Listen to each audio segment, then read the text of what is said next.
要说你这师哥当年为了咱们家的菜谱，真是无所不用其极。按他的人性，这事儿他能做得出来。可是向东会跟他爷爷一样吗？我怎么就不信呢？向辉的孙子呀，也好不到哪去。可我就不明白，如果向东是照你说的接近小小是为了浑水摸鱼，那他干嘛自己明说他吃过这道百鸟朝凤？这不是暴露自己吗？这不合情理呀！这就是这小子的高明之处。他知道，只要是一踏入我们庄家的门，咱们一定会，把他的来龙去脉查个底儿掉。他既然是顺子酒吧的房东，他明知道，他是向辉孙子的这个事儿根本就瞒不住，所以他索性来个装傻充愣，让咱们以为他根本就不知道向辉跟咱们家的恩怨，从而博取同情。老爷子，你不干侦探呢，真是太可惜了。感情咱老大那点福尔摩斯基因，都是打您那儿来的。你就说我分析的对不对吧？我不管你分析的对不对，反正你这么粗暴的干涉人家年轻人的事情，我觉得不合适。不合适也得合适。我还是那句话，向辉这么多年了，贼心不死，我必须防患于未然，把一切可能扼杀在摇篮里。这个向东以后再敢迈进我们庄家门，我打断他的腿。凭什么呀？他不让向东进门了，老爷子是不是疯了？不带这么说老家的。哦，对，但是老家也得有老家的样儿啊。你说向东一多好的孩子呀，凭什么不让人来往了呀？行，你先别急，你先别急啊。老爷子这么说吧，一定有老爷子的道理。哎，小小，你就没问问你爷爷，他为什么这样？啊？哎呀，那我起懵了，我哪顾上问这个呀？你看这孩子，你看你没问呐，那可不行，妈帮你问，现在就去问个清楚。这都几点了，你又犯病是吧？明天问也不迟啊。都这么晚了，真是的，哎呀，这样，明天呢，咱们叫着庄静、凤还有老三，咱一块儿去爸那儿问问爸到底怎么回事，开个家庭会议。这小静跟凤儿都是讲道理的人，小小你放心，到时候他们一定会帮。啊，老三就别叫他，还不够他裹乱呢。也是，他都被轰出去了呀，让他回家都不敢回。对，也是，把这茬都给忘了。行，明天一定帮你问个清楚啊。好了，没，这样，陪爸喝一杯啊，以嘴解千愁。行了你，什么呀？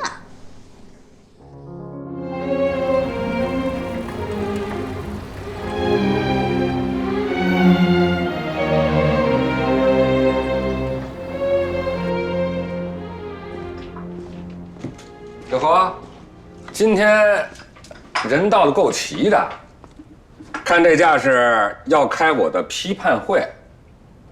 好，批判会开始。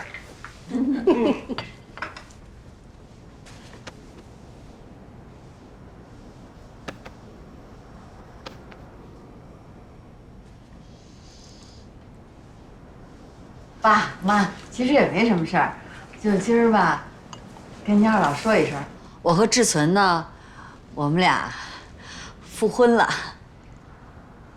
昨天登的记。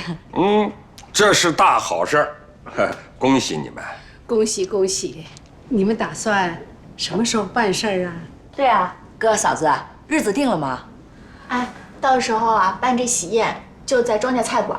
改天我拉个单子，让大哥跟大嫂看一看。好，我谢谢大家了，不用，爸妈，我跟慧仙商量了一下，第一呢，我们都这岁数了，第二呢，是复婚，就不打算办了。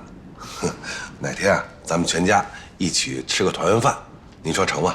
随你的便，哎，只要你们高兴，怎么都成。爷爷，我爸我妈高兴了，我不高兴。我知道你不高兴，就送你俩字：忍着。呀，凭什么我得忍着呀？爷爷，您不能这样啊！这都什么年代了，您还搞这些封建、搞霸权，我反对。你要是还想跟那个向东有来往啊，可以啊，没问题啊。可是从今往后就永远不要再进这个家的院门，我也没你这个孙女儿。哎，爸，您这就有点不讲理了啊！小小都这么大了，跟谁交往是他的自由，咱们当老家的没这么管着的吧？就是啊，再说了，向东那个青年挺好的，您干嘛不让他进家门啊？对呀，爸，这事儿就是您不对了。不是，我没反对他们来往啊，我不反对。不过你别忘了，这个院子是我的，我不让他进这个家门，哎，我有这个权利吧？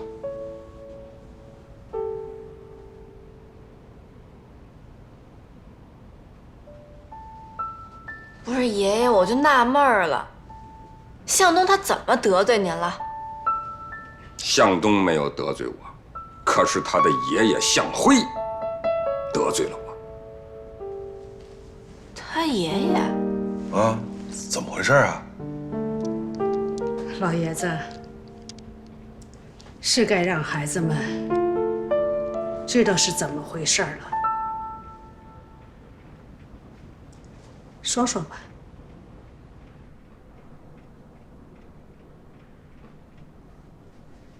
好啊，既然你们都想知道为什么，那我就好好跟你们说说，我到底为什么。你们都好好听着啊。这话得从50多年前说起。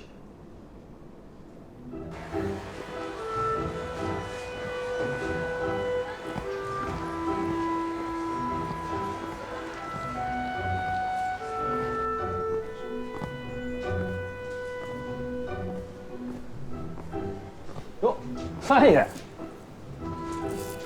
哟，这话是怎么说的？你们家凤前脚刚走，您这后脚就到。哎，怎么着？是漏买什么东西了吗？他买他的，我买我的，两码事儿。老板，哎，你照这单子啊，给我备齐了。哎呦，三爷，您这要的可都是挺齐的呀。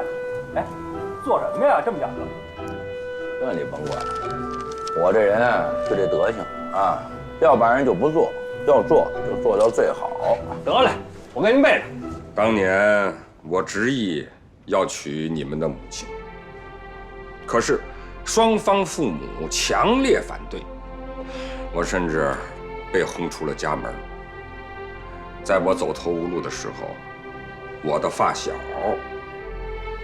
就把我介绍给他的恩师，当时赫赫有名的鲁菜大师，国营大餐厅的主厨，也让我走出了宅门，摆脱了像我父亲一样一辈子做人私厨的命运，成了一名国营大餐厅的厨师。这位让我走入新生活的好哥们向辉，就是向东的亲爷爷。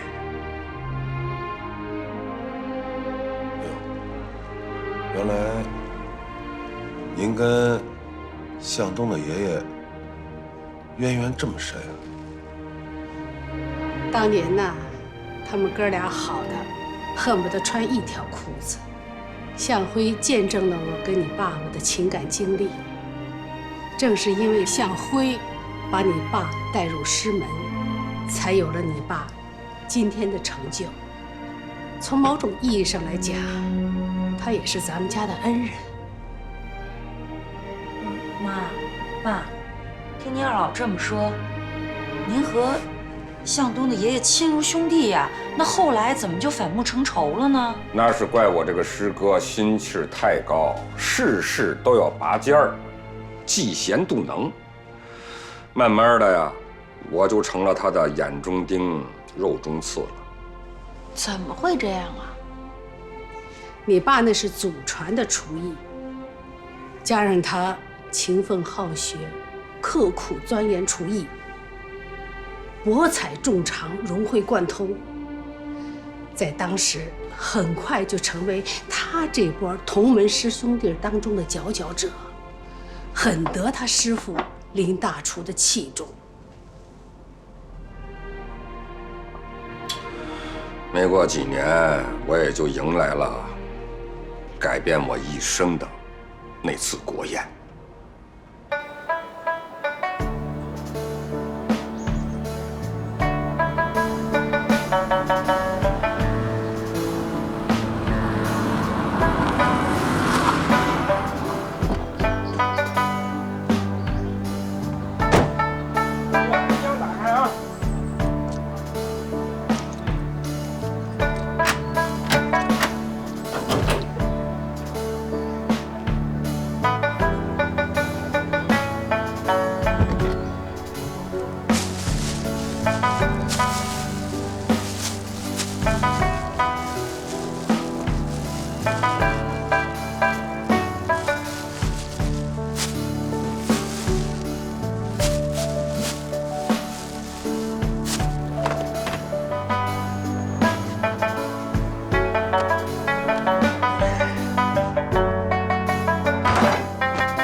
那次国宴啊，在大会堂的宴会厅招待外国总统，那是最高的规格。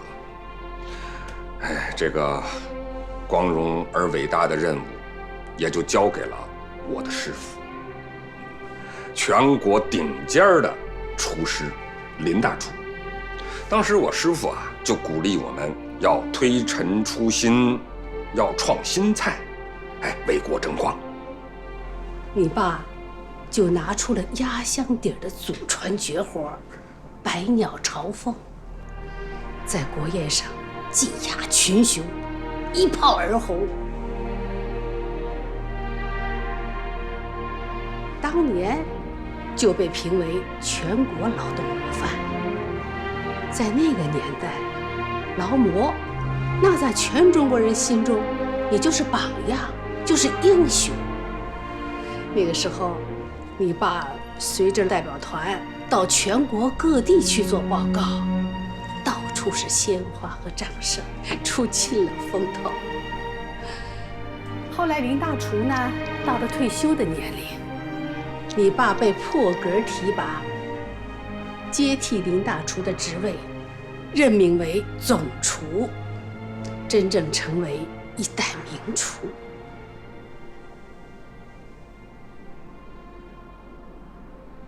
爷爷奶奶，你说您这说这么半天了，那我爷爷跟向东他爷爷之间到底有什么恩怨呀？你们听我慢慢的说。所有人都为我高兴啊，只有我这个师哥向辉恨死我了。他认为我获得的这一切应该都是他的，可是没办法呀，我的厨艺就是比他精良，这个争不过，比不了。后来有一天，他跑来质问我，说我忘恩负义，夺走了原本属于他的一切。我跟他说，我庄维天不是这样的人呐。可他坚持认为，我之所以厨艺比他强，是因为我们的祖上有慈禧太后的御批的菜谱。他还跟我说，只要你把这个菜谱让我看看，就原谅我。你爸当时就跟他说了，就是把菜谱拿出来给他看，也根本没用。而且当时那个菜谱在你们爷爷手里头，因为跟我的关系，你爸跟家里闹的关系很僵，你爷爷不可能把菜谱交给你爸，所以也没办法给向辉看。可是我这师哥呀，死活不信。我记得很清楚，当时他就指着我的鼻子说：“我向辉，从今往后没有你这个师弟，啊，你走你的阳关道，我走我的独木桥，啊，在这行里啊，有你没我，有我没你。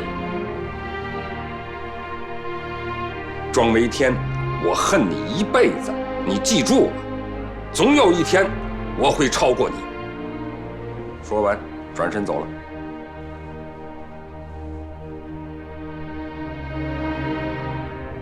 他这一走，就到现在都没出现过。啊？可是，爷爷，他到底做了什么伤害咱们的事儿，让您那么恨他呀？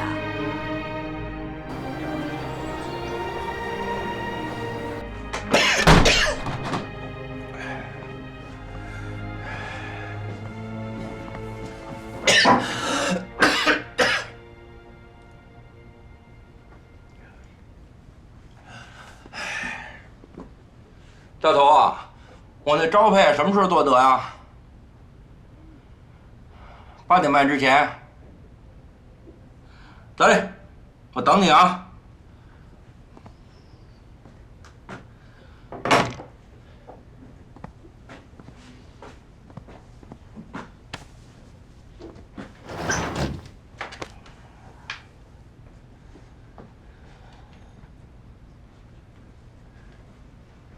向辉走了没多久，文化大革命就开始了。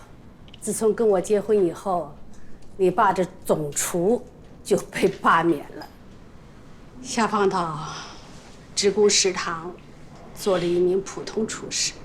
可我们依然觉得很快乐，大有一种采菊东篱下，悠然见南山的感觉。关起这院门，带着我们自己的孩子，就是你唠老大，过着与世无争、快乐的小日子。那2年我们真的很快乐，可是这好日子没过多久，厄运就降临在我们身上。有一天，突然闯进了一群红卫兵。到底怎么回事啊？那是有人呐，匿名举报，是奔着咱们家那2个物件来的。小小，当年那个匿名举报我的人，就是已经出走向东的爷爷，我的师哥向辉。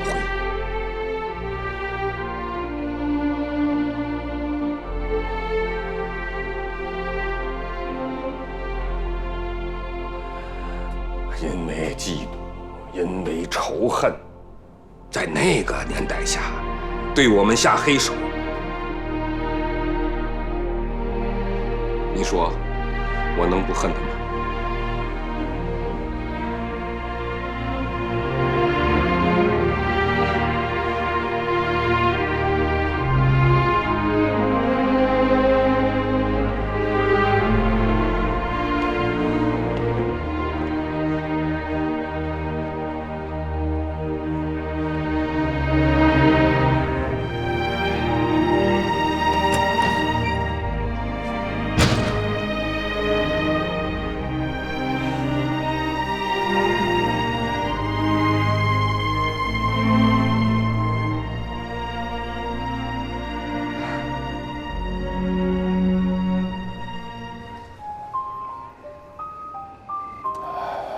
人这一生吧，说长也不长，说短也不短。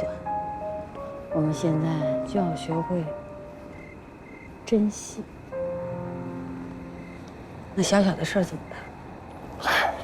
儿孙自有儿孙福，孩子的事儿啊，让他们自己找辙吧。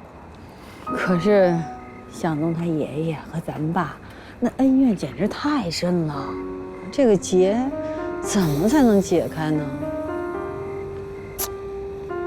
嘿，真是。你说的都是真的吗？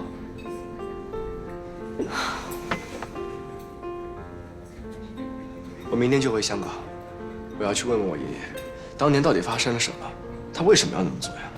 你别冲动行不行？想想，这事都过去多少年了，你爷爷对我爷爷积怨那么深，如果是误会的话，必须得化解。我觉得作为晚辈，我们应该做点什么。是，俗话说冤家宜解不宜结。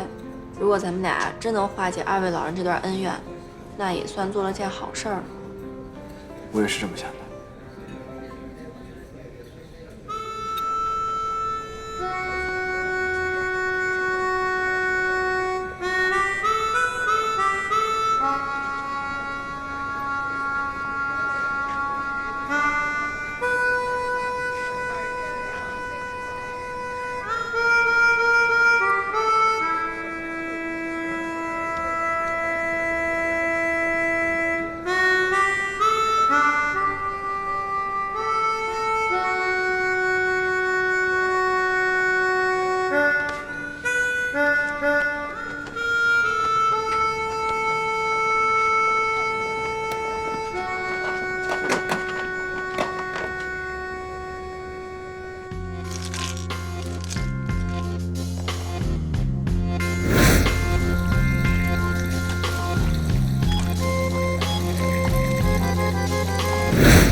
你怎么没跟慧心在一起啊？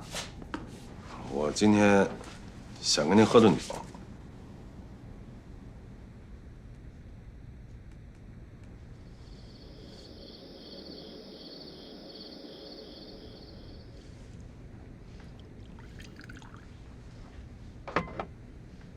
爸，我敬你。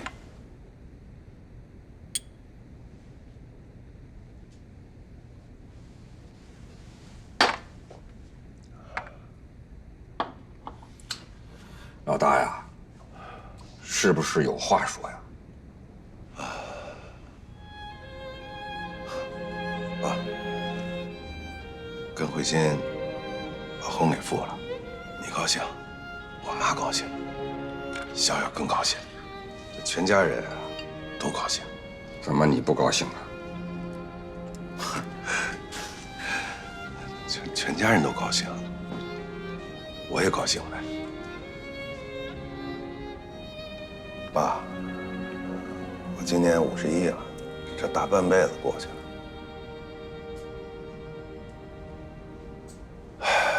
这工作上吧，混来混去，也就混了个小科长。也就到这儿。生活上呢，结婚、生孩子、离婚，只有复婚，过得也是一塌糊涂，就更别提什么爱情了。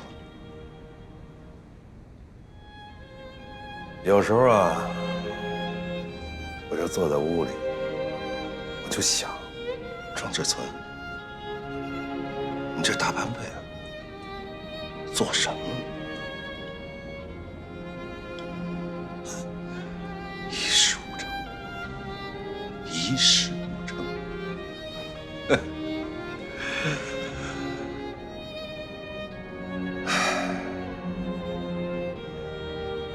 爸，你知道吗？当咱们庄家的儿子不易，当咱们庄家的长子更难。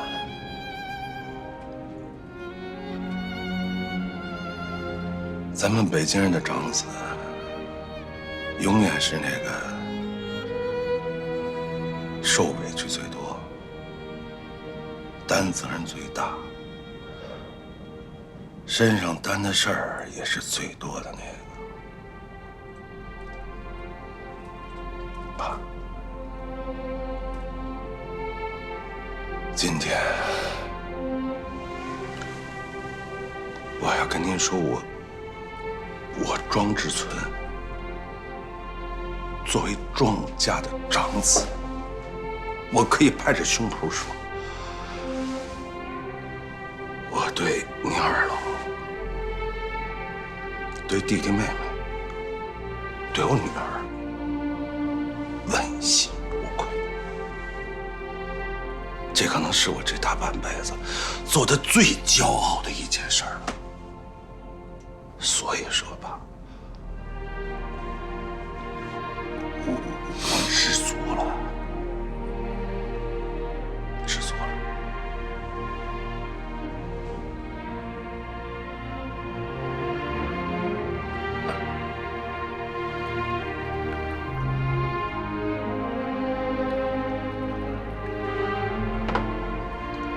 老大，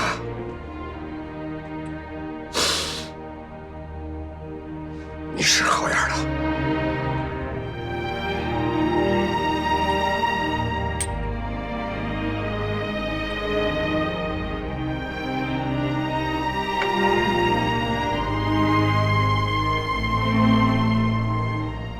谢谢吧。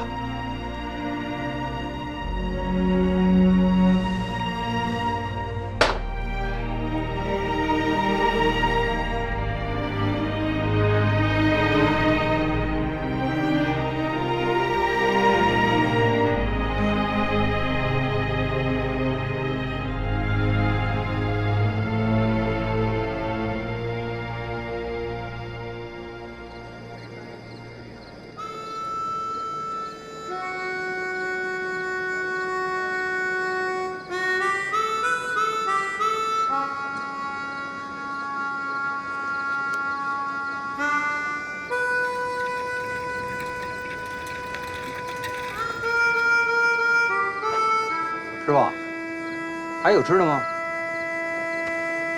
有啊，我这儿专做宵夜。太好了，我这儿啊饿了，正发愁找不着吃饭的地儿呢。您这儿都有什么吃的呀？别的不做，就做打卤面。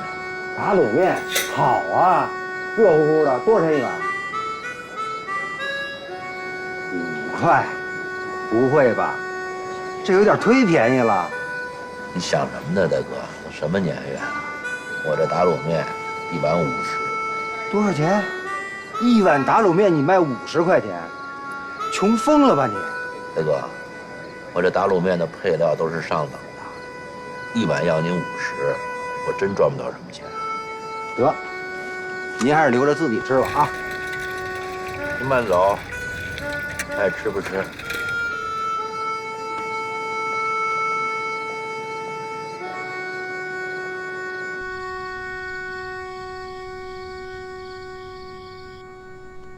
你跟志存都说什么了？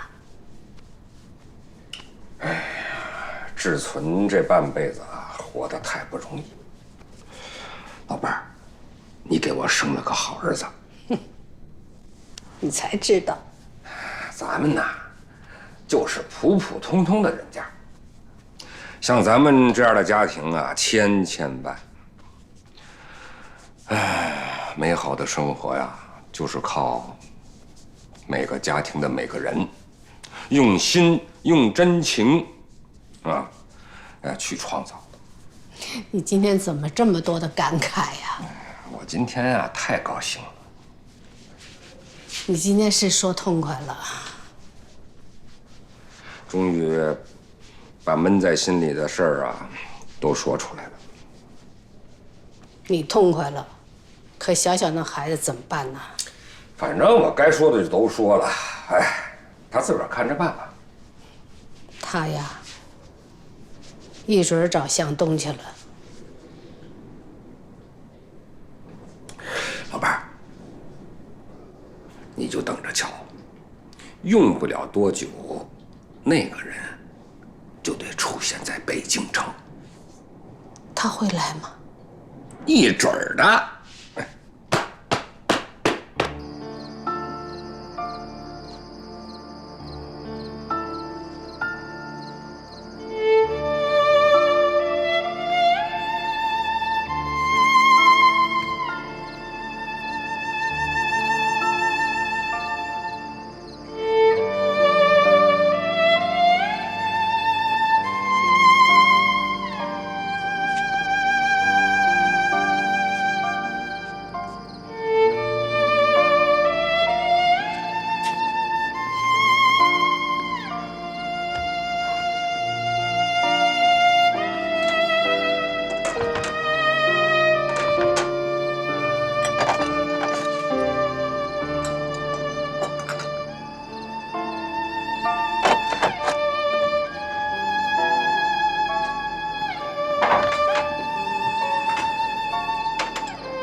庄维天的孙女儿。是，爷爷，我今天回家就是想当面问下你，小小爷爷说的那些事儿，是真的吗？向东，你当初一声不吭就离家出走，现在回来就质问你爷爷，太没规矩了吧？你让他说。爷爷，我真不是质问你，我就是想问一下你。那些事究竟是不是真的？是真的又怎么样？不是真的又怎么样？你们老一辈人的事，是非对错，你们自己心中自有一杆秤。我们作为小辈，没有资格去评判对错。我就是想问一下您，这件事过去这么久了，有没有一丝缓和的可能？绝对不可能，一点化解的可能都没有吗？没有。别生气，别生气，来，你喝口水。哎，这孩子。哎，向东，你别走啊！一定让他走。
嘿，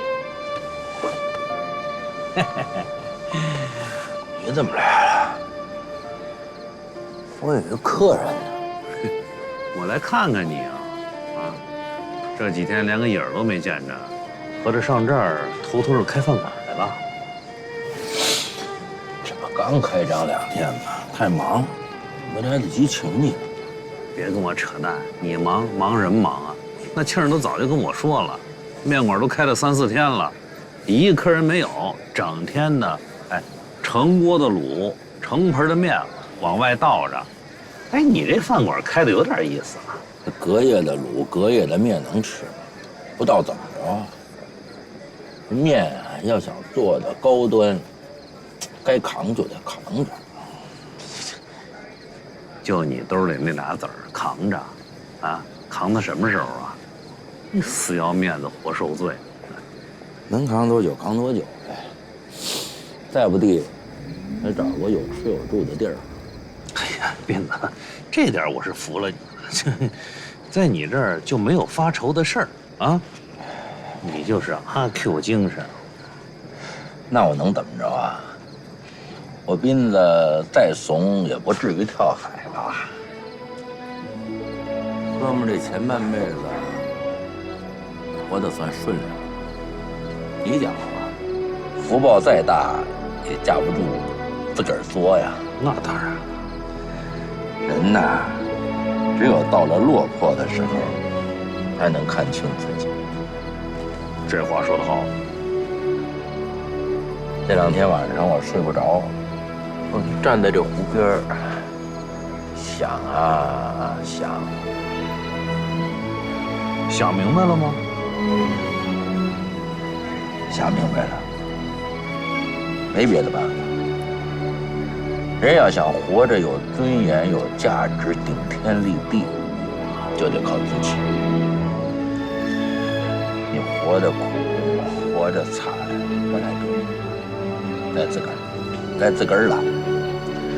整天的恨天怨地，找各种借口逃避造成。现在不管城市农村，国家给了好多扶贫政策。我装的比人不傻也不残，装的跟牛似的。我怎么就不能脱贫致富啊？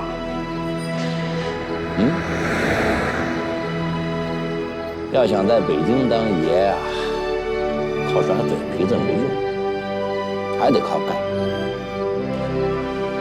这面子不是别人给的，是自己挣的。只有靠踏踏实实、脚踏实地，靠双手勤劳致富，人家才能打骨子里叫你声爷。我这脸已经跌在地上，那我就靠这1碗面把它再捡回来。你这话说的铿锵有力，掷地有声的。可我就想问你一问题：你凭什么1碗面卖人50啊？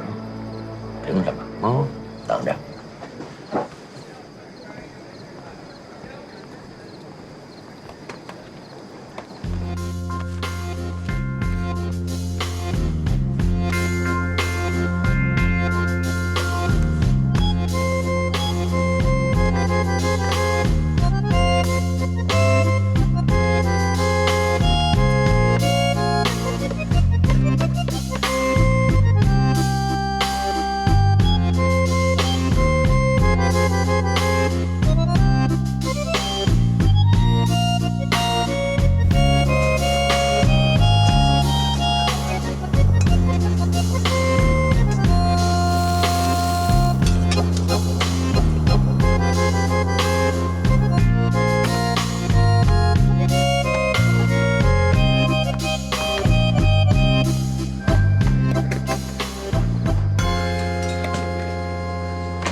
用我教你吃打卤面吗？哎呀，骂谁呢？不就一层面一层卤吗？这我还不懂了。行，算你会吃。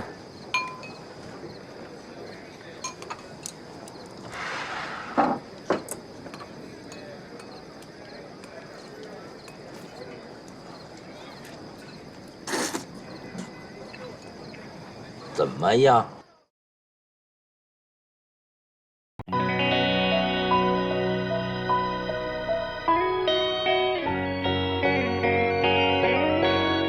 是岔开的风，带着那么独有的书卷气，飘飘洒洒着流水，把交错的胡同挥洒的没了俗气。是岔开的夜，有着那么热情的烟火气，红红火火的吆喝，和京城的金龟衔着上了地气。是岔开的冬，总有那么欢喜的剧情，兴高采烈的北风，让什刹海的冰面充满了孩子气。